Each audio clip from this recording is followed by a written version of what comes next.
Hello, everyone. Good evening and welcome to another discussion. Yesterday, we had a very good discussion on what to expect in the syllabus change that is imminent in NT&NET. We discussed a lot of new topics and areas, approaches that are prevalent in the central universities and all the important exams in India right now.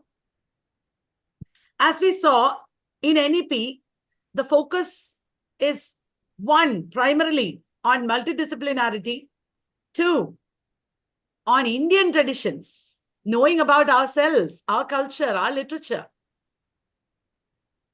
But like before, as you have seen from recent exams, we are not getting a lot of questions from established mainstream authors. I have heard students saying that, oh, there were Indian literature questions, but many things were unfamiliar, book names that we never heard before. Why is it so? What are the new areas that they are asking within Indian literature and culture? We have today with us Parvati and Ashwati. Parvati, Ashwati, Kalyani. What a trio, isn't it? Yes, ma'am. Parvati, Ashwati, and Kalyani, the trio, has been researching on exams, question papers, syllabi. We have also been talking to people from all over India to see what are the trends, what are the approaches, and we have a set of ideas and topics for you that will help you in all your upcoming exams and also in research. Parvati is both Parvati and Ashwati are research scholars from very good institutes in India, and they are well into their research. So from their experience in research in their respective universities, as well as from their experience in working at Valat, doing content development for various exams, we will talk about these issues. Are you ready, Ashwati and Parvati? Yes, ma'am. So we know that Indian literature is not just the post-independence literature. We start from ancient traditions these days. Ancient universities, Sanskritic traditions and authors. When we say Sanskrit, we have Indian Sanskrit literature, Sanskrit poetics or criticism.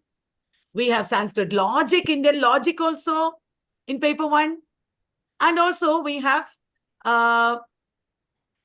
Nyaya, logic and grammar. So many things. Recently, there were some questions based on this, I remember. What do you say, Ashwati? Do you remember? Yes, ma'am. Yes, I think since 2019, they are asking on the ancient seeds of learning, such as Nalanda. And I think just peripheral knowledge on these is not enough to answer such questions, because in 2019, for the NET exam, I think in the June session, they asked a question about Vikramshila, in which the question is that which ancient Indian university is based on Tibetan civilizations. And so for answering such questions, we need thorough knowledge in ancient learning of India. And we can even see that NEP, in its 2020 NEP education policy, they begin their, the introductory session itself, they delineated that their very guiding light of the policy is the heritage of ancient Indian learning. And they have specifically mentioned the universities like Nalanda, Takshashila, Vikramshila, and Vallabhi. And they have also spoken about our ancient Indian scholars. So recently there had been questions only about these universities, but in future we can also expect questions on the scholars like Panini, Patanjali, Nagarjuna, Aryabhatta, and Thiruvalluvar. And many of them are very closely associated with literature also. So ancient Indian learn not only for NET exams, in many competitive examinations, including UPSC, they are giving utmost prominence to ancient Sanskrit Indian learning and our knowledge system. Yeah, it is a little scary because all along we never really focused on that, but it is exciting and wonderful because we should know about ourselves. It is good. That makes a lot of sense. It gives a lot of meaning to our education. Wonderful. Now, Parvati, in our central universities and all important universities across India, we never had a history oriented, historical approach to theory and learn and thoughts until recently. Suddenly, the historical angle has come in a lot in the past, maybe 5 or 6 years. What do you have to say about that? I can see this even in the development of literary theory. So, do you think it becomes important for us to have a paper or some classes on Indian history itself? Maybe, yes. I think so, ma'am. Especially for paper one questions, like there are several questions from our independence movement, Indian Renaissance. There are a lot of such questions. So it is very important to be aware of our history from a post-colonial perspective, even. For instance, when it comes to the resistance movement, we have to be aware of like basic names, like basic events like the 1857 revolt, who were the people associated with it, even some very specific information like who first called it the first war of Indian independence. Like Savarkar was the one who said it first. So very specific questions are being asked from our history. And when it comes to Indian Renaissance, we have to look at people like Rajaram Mohan Roy, Arya Samaj, Brahma Samaj, his role in the spread of English education in India and everything. I think we have to say the same for when it comes to our awareness about the development of English as a language in India, also how English as a discipline was evolved in India. There is a very specific colonial history behind it. We have to look at it critically, and like there are several commissions, acts, laws, people who were instrumental in setting up English in India. So we have to look at everything. So I think it is very important to have that kind of historical awareness. Great. Historical and, as you said, post-colonial awareness. And as you said, it is not the traditional ELT, but ELT as it is practiced in India. Right. We have Susi Taru and a lot of Sara Suleri, so many feminist. Ma'am. Yes, Braj Kachru. So many writers who have developed a corpus of works on this. We are already looking into it. Our Indian Literature Encyclopedia is coming, and it has, as you know, a strong emphasis on these aspects and in our classes also. But Ashwati and Parvati, as prominent members of Team Valat, I would say we should have a series of workshops for our students this time, for our 6-month course that is starting, and also for our 1-year course. The 1-year course really those people really had a lot, isn't it? They're getting so much, and the price was so less, the fees was so less. I'm so happy. I think we should give them a series of workshops on Indian history, as you said, from the post-colonial perspective. Yeah, we'll plan that immediately. Yes, I had not I think really that thought is of, needed. yeah, I had not really thought of history classes as such, but that will give us a proper foundation. It'll be the skeleton. Yeah, when we when we launch the Encyclopedia of Indian Writing in English, Indian Literature in English, I think we'll celebrate it with a series of workshops on Indian Yes, history. ma'am. Hmm. Not just any history, ma'am. History from a post-colonial perspective is what we need. Correct. Yes, we'll do that. Very good. Now, until recently, we had questions from Mulk Raja Anand, R.K. Narayan, then Shashi Deshpande, Anita Desai, all the major classics. Do you think they have become less important now? Do you think we don't have to study the classics? I don't know. I'm confused. No, ma'am, we definitely, because however the trends change, Shakespeare will never go out of trend. So is the case with Indian literature also. We are getting questions on Anita Desai. In the previous exams also, we had questions on Mulkraj Anand. There had been questions on R.K. Narayan. So we should study them, but at present, the focus has shifted more on the contemporary writers and approaches.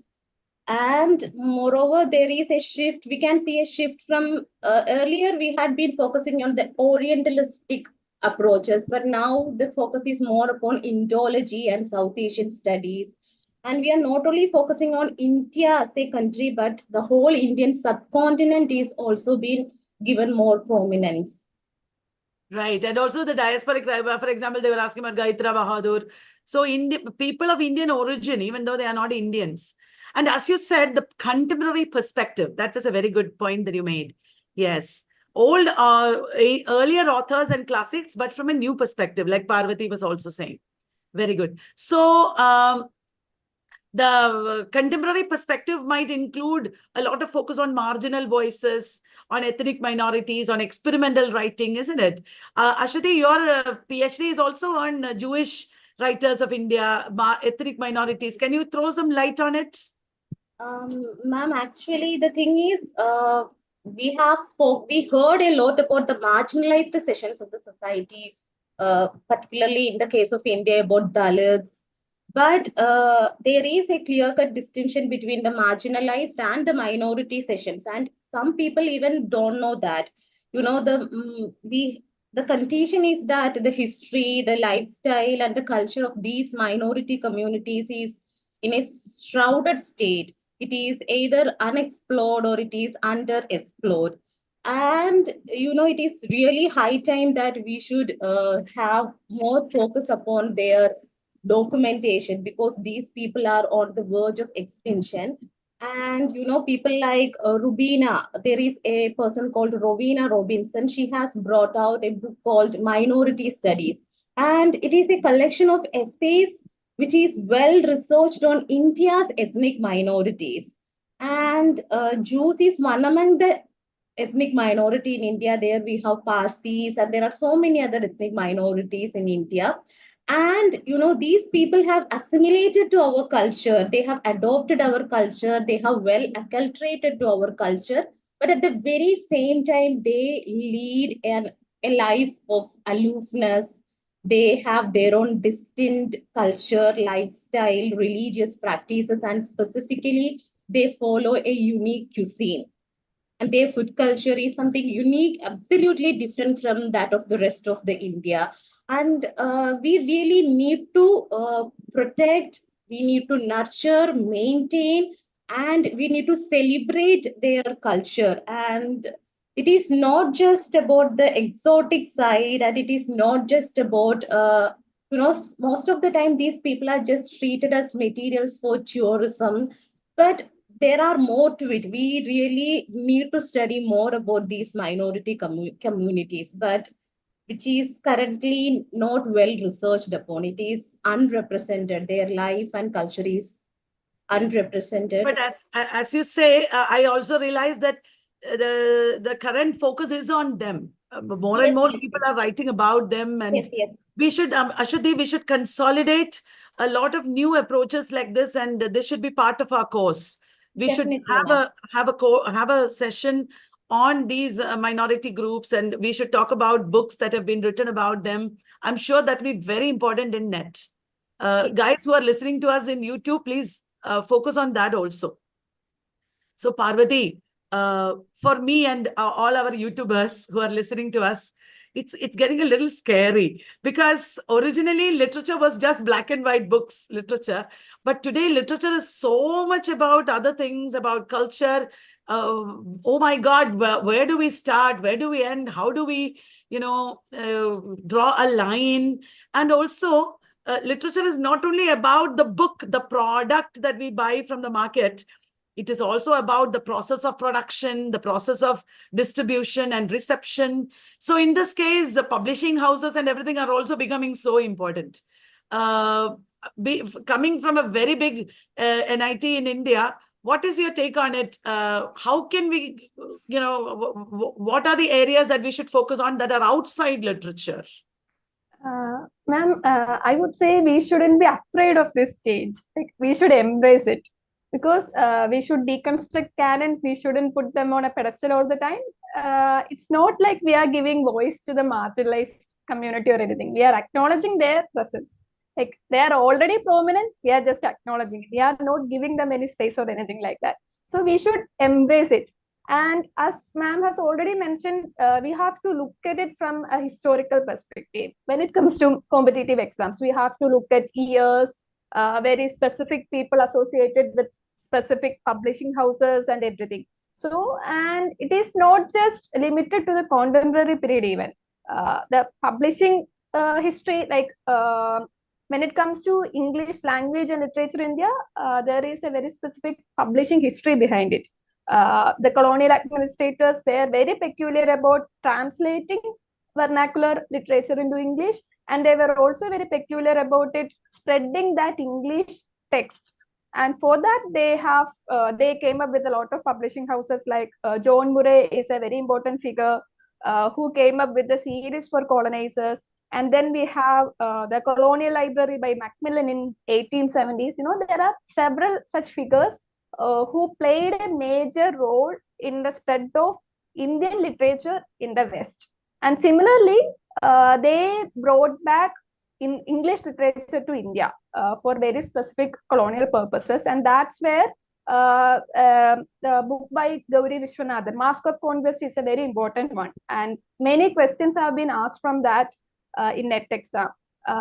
Like in that book, Vishwanathan says how, why, and when English literature and education was introduced in India. She talks about Macaulay and everything. So I would say like our study of literature shouldn't be limited to the text alone, as you have mentioned. We have to look at its production, reception, its circulation, everything. And from a very cultural studies perspective, as Stuart Hall would say about the circulation of knowledge, ma'am. Production, reception, and publication of it. Why, when, and where. Yeah. Correct.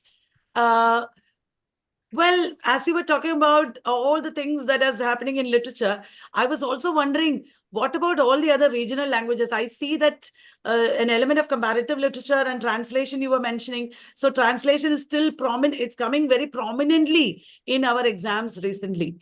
Only 1 or 2 questions were coming till now, but when the syllabus change comes, it is possible that comparative literature and the regional literatures of India, which has incidentally a great presence in our upcoming encyclopedia, that will also be very prominent, right? So who are the founding figures of all the major literatures within India?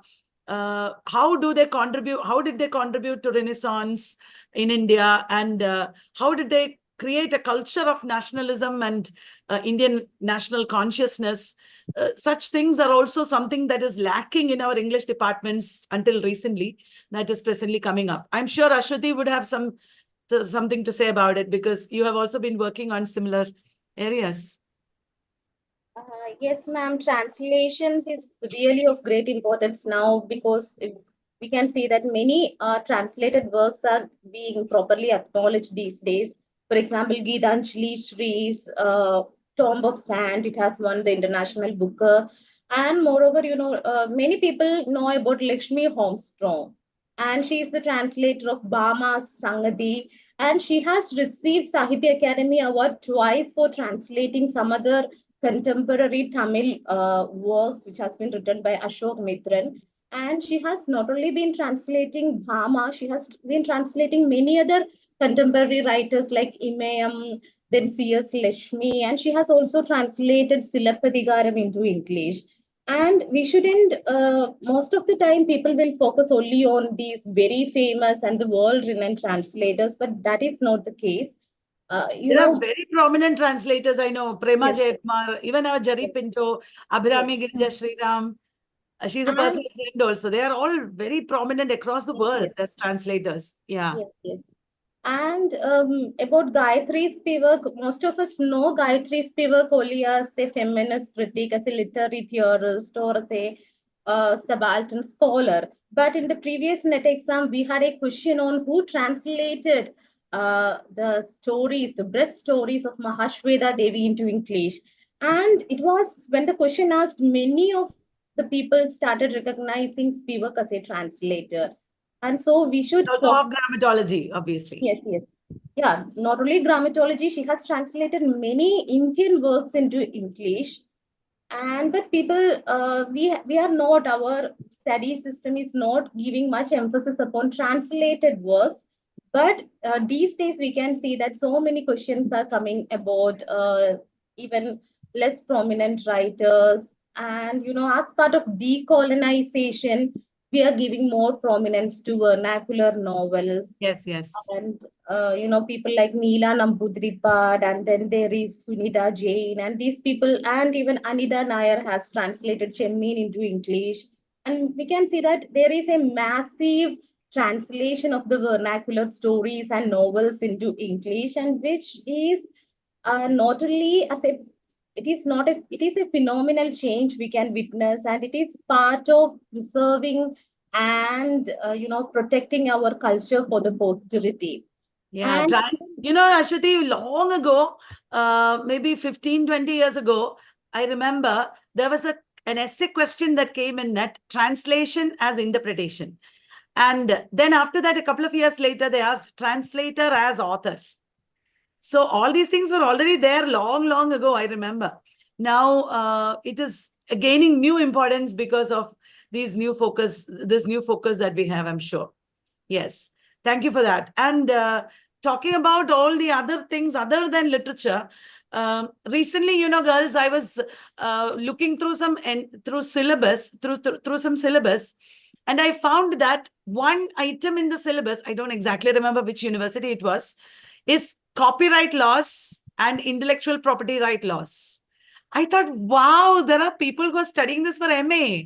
And no wonder they will ask this for net also. What about this legal history that we have been really ignoring? Parvati, what do you think of that? Again, ma'am, I think in net it is asked as part of ethics and intellectual property rights. So that is different. Like there is an intellectual property right specific to Indian laws, and also international laws are also there. So copyright laws are also important. And while I was looking for it, like again, I'm going back to the colonial history behind it. One of the reasons behind the growth of English literature in India is one copyright law that prohibited piracy. So because of that, this John Murray was able to maximize his profit in Indian market. So he was a very instrumental figure in spreading English literature in India, and it is not for any entertainment purposes per se. They had a very specific agenda behind it, colonial agenda behind it. So again, I think as part of ethics, we have to look at IR, intellectual property rights, and there we have to look at indigenous people's knowledge system. And that's where we have to look at like the knowledge system, Indian knowledge system, not just from a Sanskritic tradition, but also of indigenous peoples like Adivasis of India or Aboriginals of Australia, So again, when it comes to intellectual property, there are various aspects to it, ma'am. Yeah, I was thinking of two things as I was listening to you. One is that in a couple of exams earlier, there was a question on immigration, some act in Canada. It was not only about India, it was about Canada. So not only copyright and intellectual property rights, but immigration and multiculturalism related rights, those are also important. So I think we really need to look into this legal history of post-colonial legal history. That could be one question, I'm sure. Secondly, I just wanted to point out that in our upcoming, again, Indian Encyclopedia, we have Northeast literature, which is a very important part of many syllabi. We have a small section on Adivasi and tribal literature. We have a section on folkloristics, because folkloristics is part of some syllabi. All that is important. That is why we have added all that. You also have sometimes some part of it worked on. Sometimes you have worked on it also, I think. So that is there, luckily. And that is going to be the focus. Were you going to say something? No, ma'am. Yeah. No, I was just going to say that UN has played a major role in recognizing the rights of indigenous people on their own knowledge system. Yeah. Like True. their folk tradition and their knowledge system they should have the prominence over their knowledge system, not any other person. So UN has come up with many policies and laws regarding that. So all these things that we have discussed about will be included in our upcoming course. And our 1-year students and 6-month students will get an exposure to all this. We are not experts on all these areas already, but we are beginning and we have really progressed. There might be other changes also in the syllabus, I'm sure, but we are ready for it because we have a huge team, like including Ashwati and Parvati, working on all these aspects. So from whatever discussion we had today, whatever has emerged, let us work on that additionally, and let us produce some booklets and everything for our students. So dear friends who are listening to us in YouTube, our admissions are going on. This is a very crucial exam. You know why? The first exam after syllabus change is where you should get in, because that exam will be little liberal and you will be able to get in. But after the syllabus change comes, 1 or 2 exams later, it will become more and more difficult. So the first time the syllabus change happens, don't wait for your chance. You should pass this time. And we are ready. I'm sure I can confidently say that we are the biggest team in India who is getting our students ready. Nobody is, as far as I know, equipped with so much material and so much readiness to work. So much content is being discussed in our courses. And this is the right time. There is a discount also going on. If you're joining now, please join before it's too late. So thank you very much, Ashwati and Parvati. We had a very fruitful discussion.